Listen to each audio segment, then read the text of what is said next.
Issue ng pag-alis ni Sed Domingo sa Creamline Management, ating pag-usapan. Inalis o umalis? Ano nga ba ang totoo?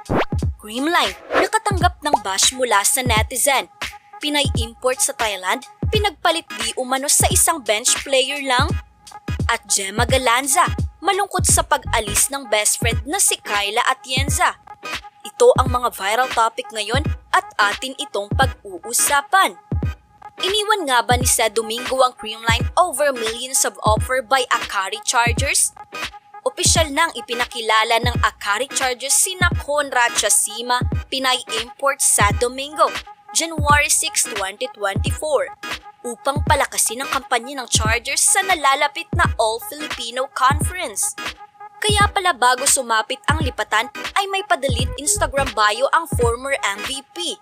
Deleting CCS number 13 ng ganun-ganun lang? Bakit, Sedi? Dahil pa rin ba ito sa former ex mo na si Tots Carlos at former best friend na si Kyle Negrito? Kaya mas pinili mong umalis na lang sa Creamline para maging malaya? Ayon naman sa isang legit insider, inalis daw talaga si Sed kung saan pinagpilian daw ito between Sed and mag-partners na sina Tots Carlos at Kyle Negrito.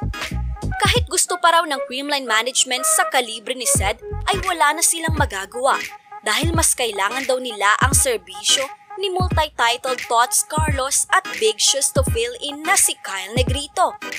Nagtrending naman at inulan ng bashing si Bea De Leon kung saan di umano ay ipinagpalit lang ng Creamline Management si Thailand import Sed Domingo sa isang bench player na si BTL. Matatandaan na nasa Thailand ngayon si Sed para sa 2024 Thailand Volleyball League para sa koponan ng Conrad Chasima. Samantalang si Bea De Leon ay isa lamang daw bench warmer sa Choco Mocho Flying Titans. Well, Creamline is Creamline, home of the best system sa Pilipinas. I'm pretty sure na mag-elevate ang laro ni BDL sa kanilang system.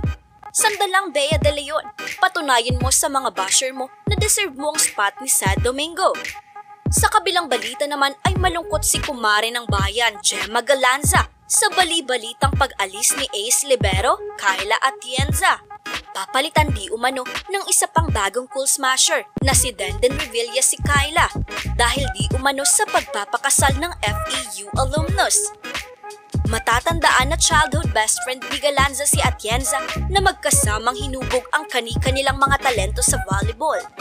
Malungkot man ito na balita para kay Gemma Galanza ay kailangan niya itong tanggapin upang paghandaan ang nalalapit na 2024 PVL. Ikaw ka, Spike, malungkot ka rin ba sa malaking pagbabago sa Team Family's love? Susuportahan mo pa rin ba ang Creamline kahit wala na si Sed Domingo at Kyla Atienza? Comment your thoughts down below. Salamat sa pagtutok mga ka-Spike.